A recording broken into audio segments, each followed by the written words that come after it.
एक तरफ अमेरिकी रक्षा मंत्री पद के उम्मीदवार पीट हेगसेथ ने अब भारत के साथ काम करने के लिए इच्छा जताई है, भारत और अमेरिका के बीच में रिश्तों को ठीक करने की बात कही है, तो वहीं रूस ने क्यों कहा कि क्वाड एक सैन्य संगठन बनना चाहता है और भारत इस बात को जानता है। जियोपॉलिटिक्स में बहुत कुछ चल रहा है, हमेशा की तरह जानने को मिलेगा बहुत कुछ। आइए जानते हैं इन खबरों को विस्तार से। अमेरिका के निर्वाचित राष्ट्रपति एक अलग तरीके का हमेशा कदम उठा रहे हैं, ये चीज तो दिख ही रही है। सीनेट के सशस्त्र सेवा समिति ने पीट हेगसेथ से शराब की लत, कई आपत्तिजनक टिप्पणी को लेकर काफी तीखे सवाल किए। आपको बता दें, पीट हेगसेथ अमेरिकी सेना के पूर्व अफसर हैं और टीवी पत्रकार। पीट की गिनती डोनाल्ड ट्रंप के कट्टर समर्थकों में होती है। हालांकि उनके पास पेंटागन का कोई अनुभव नहीं है, फिर भी ट्रंप प्रशासन में रक्षा मंत्री बनाया जा रहा है, जहां उनकी कमांड में दुनिया की सबसे शक्तिशाली सेना कहे जाने वाले 30 लाख से ज्यादा की फौज होगी और लगभग सालाना 900 अरब डॉलर का बजट होगा। अमेरिका में रक्षा मंत्री बनने के लिए उम्मीदवार को सीनेट के सशस्त्र सेवा समिति और पूरी सीनेट में मंजूरी लेनी होती है। रिपब्लिकन के बहुमत के वजह से उनकी नियुक्ति पर मुहर लगाने में कोई दिक्कत नहीं दिख रही है, लेकिन कुछ रिपब्लिकन सीनेटर्स ने भी उनके ऊपर लगे आरोपों को लेकर चिंता जताई थी, जिसमें कहा गया था कि कुछ इनकी अपनी चीजें भी हैं जो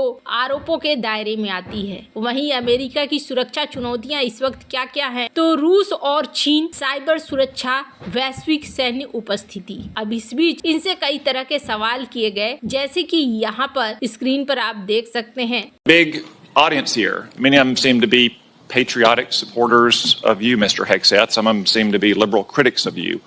I would note that it's only the liberal critics that have disrupted this hearing.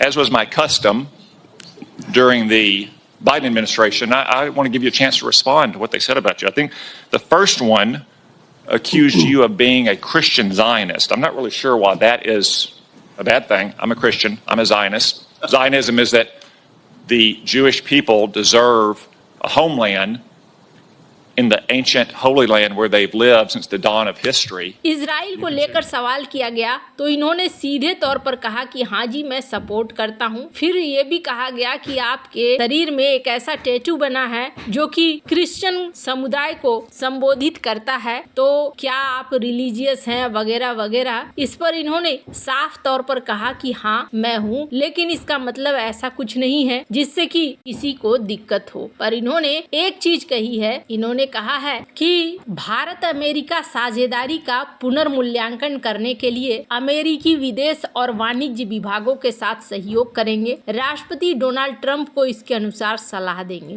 पूर्व युद्ध अनुभवी और एक टीवी समाचार शो होस्ट और रक्षा सचिव के लिए डोनाल्ड ट्रंप की पसंद से मंगलवार को सीनेट सशस्त्र सेवा समिति ने रक्षा सचिव के रूप में सेवा करने के लिए पुष्टिकरण सुनवाई में पूछताछ की है। हेगसेथ ने संयुक्त सैन्य अभ्यास, रक्षा बिक्री और रणनीतिक वार्ता की महत्व पर प्रकाश डाला, जिसने भारत अमेरिकी संबंधों को काफी मजबूत किया है। यदि पुष्टि हो जाती है तो विदेश और वाणिज्य विभाग के समन्वय में हमारे वर्तमान संबंधों और समझौतों की समीक्षा करूंगा और फिर राष्ट्रपति को रक्षा विभाग की सिफारिशें प्रदान करूंगा। हेगसेथ ने अपनी पुष्टिकरण सुनवाई से पहले सीनेट सशस्त्र सेवा द्वारा लिखित प्रश्न के उत्तर में कहा। हेगसेथ ट्रंप के नामांकित व्यक्तियों में से एक हैं, जहां ये देखने को मिल रहा है। खैर, अब यहाँ पर देखने को है कि ये किस तरीके से चाइना को रोक सकते हैं। इन्होंने अपने भाषण में इस बात को कहा कि सबसे पहले और सबसे महत्वपूर्ण बात यह है कि हम अपनी मातृभूमि, अपनी सीमाओं और आसमान की रक्षा करें। दूसरा, हम अपने साझेदारों और सहयोगियों के साथ मिलकर हिंद प्रशांत में कम्युनिस्ट चीनी आक्रमण को रोकेंगे। अंत में हम जिम्मेदारी से युद्धों को समाप्त करेंगे ताकि हम अपने संसाधनों को प्राथमिकता दे सकें और बड़े खतरों के लिए खुद को तैयार कर सकें। हम अब प्रतिष्ठापूर्ण प्रतिरोध भरोसा नहीं कर सकते, हमें वास्तविक प्रतिरोध की आवश्यकता है, हेगसेथ ने अपने शुरुआती बयान में कहा। पुष्टिकरण सुनवाई के दौरान 44 वर्षीय युद्ध के अनुभवी ने कहा कि वो हिंद प्रशांत क्षेत्र में कम्युनिस्ट पार्टी के नेतृत्व में चीन के आक्रमण को रोकने के लिए साझेदारों और सहयोगियों के साथ काम करेंगे। हेगसेथ द्वारा अपना शुरुआती बयान देने के प्रयास के दौरान सुनवाई कई बार बाधित हुई।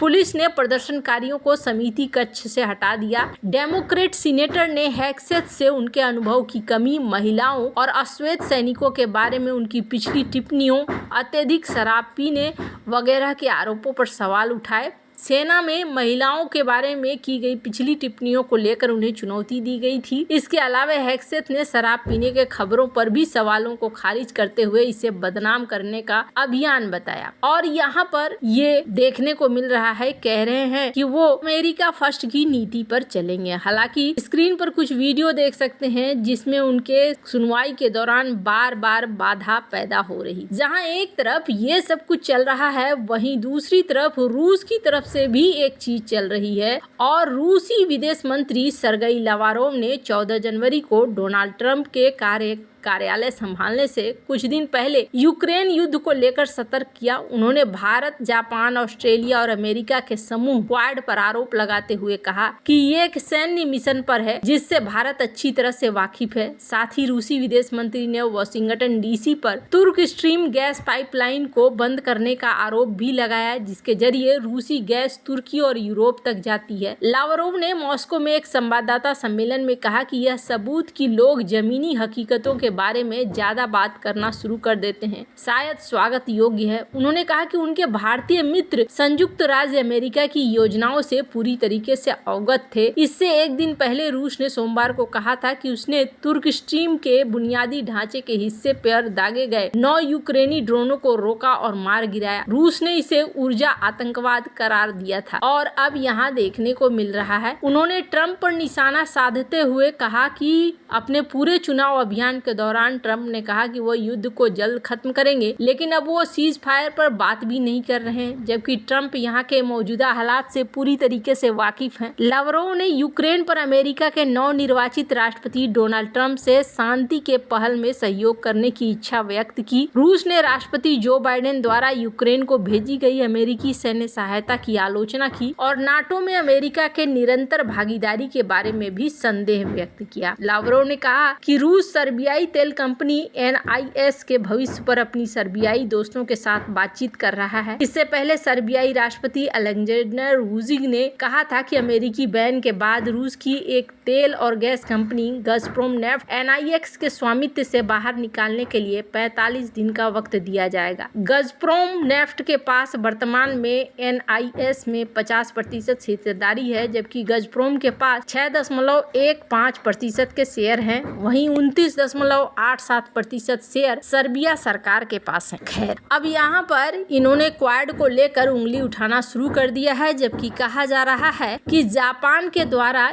ये तय किया जा रहा है कि 20 जनवरी को डोनाल्ड ट्रंप शपथ लेंगे और फिर 21 जनवरी को यहाँ पर क्वाड के विदेश मंत्रियों की बैठक हो सकती है। वैसे आपको क्या लगता है, इन सब मामले में आपकी क्या राय है, कमेंट कर जरूर बताएं। जल्द मिलते हैं अगले वीडियो में नई खबर के साथ।